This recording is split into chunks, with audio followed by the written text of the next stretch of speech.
But part of our monitoring operation is finding out. That way it might hear you better. Part of our monitoring operations is finding out who is eating in the environment. So in the Chesapeake Bay and in the Atlantic. And to do that, we dissect their stomachs and analyze what they eat and take the weights and take very good data on interaction. So the way we preserve stomachs. This is the next year. I have. So you guys, I have stomachs of smooth dogfish, which are a small shark species. I have spiny dogfish, or I also have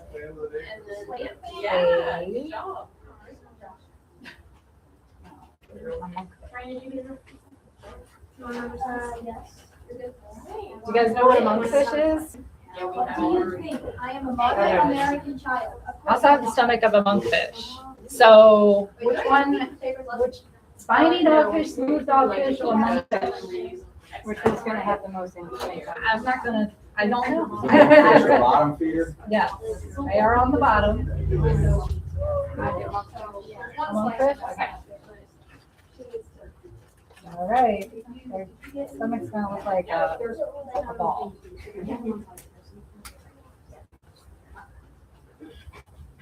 Okay.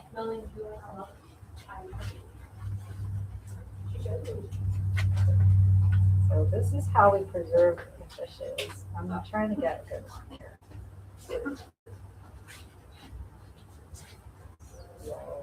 I've got two. Oh my goodness. Let's do this one. Great. This is how we preserve the stomachs in these bags. And once we dissect the stomach from the fish, we take it, we put it in this bag and put it in a bucket of preservative alcohol. Get rid of this.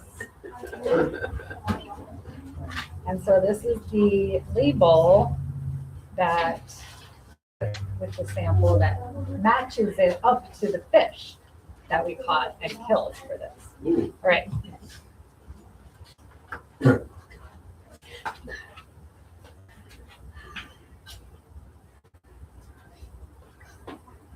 All right, this is real data entry. Got away the stomach. We got station 16. There's a monkfish. Specimen 2, so we got at least 2 at that station. Grade 56. Okay. Let's see. I can see something already. Oh, did I just put my head? Goodness. Did you eat? So this is the stomach lining. Yeah, this is the whole stomach of the monkfish. Wow. A donut? A donut. Doesn't that sound good? Fish. And then we weigh the stomach and see.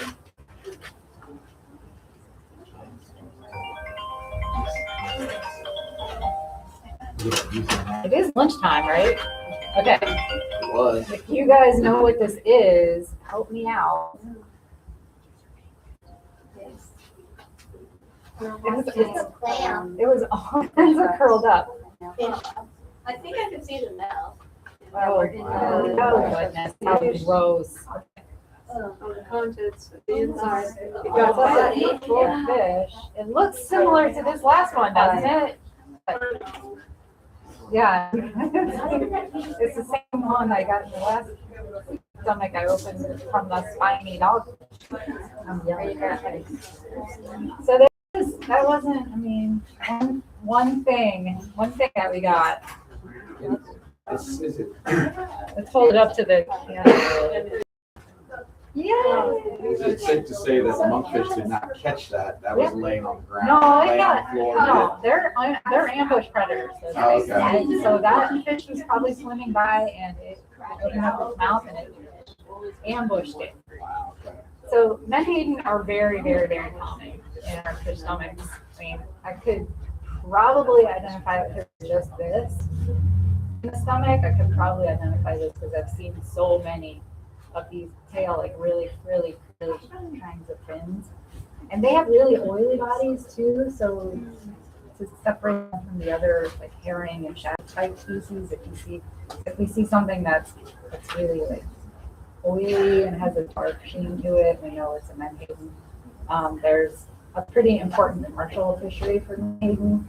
So we're looking at a population, the monkfish population, who has just eaten part of a commercially important species. So that's kind of your answer to why we do this. So we know how to regulate the menhaden fishery in a way. Another good way to identify menhaden, if it's really super digested and it's not in this good shape, menhaden have a gizzard like no other fish has. I mean, gizzard shad, some other fish have gizzards, but they're not shaped like this. It's like a light bulb shape in its stomach. So I don't know if the camera can even see that, but we know if we get this, like, basically it looks like a light bulb. And sometimes that's the only thing we find in the stomach, which is very rare. But then we know it was a menhaden. So the last thing we do if we get a fish like this, and it's not like this, where it was in pieces. It's kind of whole, so we want to get a little more information from it. Does anybody know what this is? Calipers. It's called calipers. And this is actually not going to be long enough to measure this whole thing, so I do a little trick. But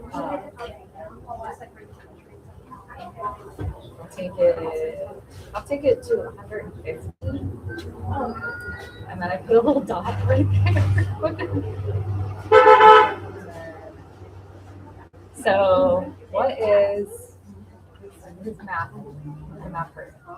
What is 150 plus 118.4? 150. 150 plus 118.4. So is it 68.4? All right. So here, I want to.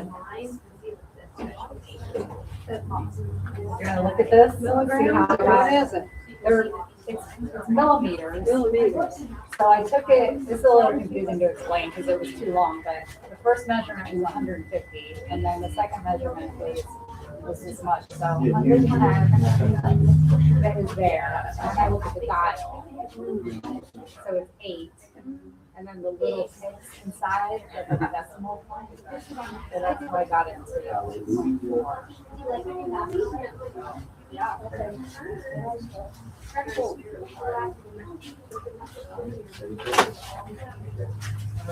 So you collect all this information after you've dissected how many of these types of monkfish? We don't get that many monkfish. Oh, okay, so after you have a small catch of fish come in, you just go ahead and dissect them all? Yeah, out on the boat, we could catch. That's not level.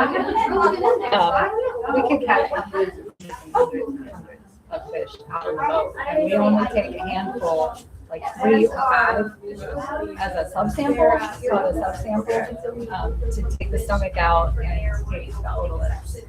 So that's everything else gets returned to the water. Trolling, not very nice for survival of the fishes, but it's some do. Quite a few do survive and sort of way. I looked at the numbers once, and like, even though we've been doing this for 20 years,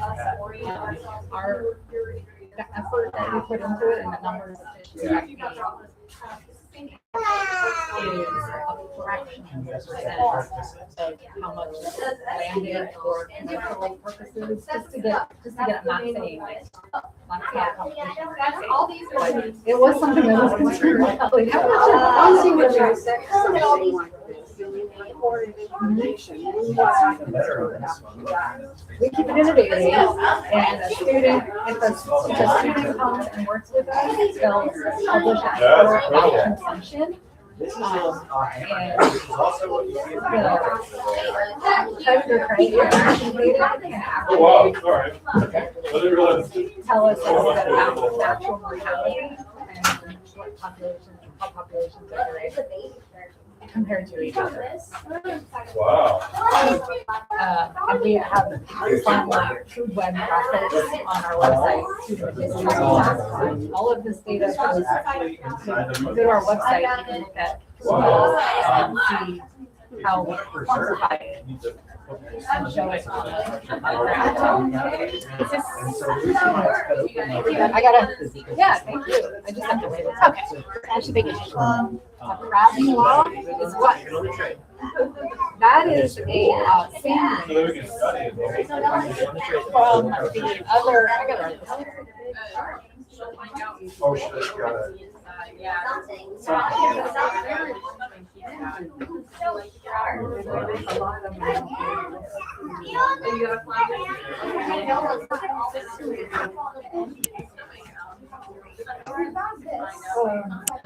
You know how to use an index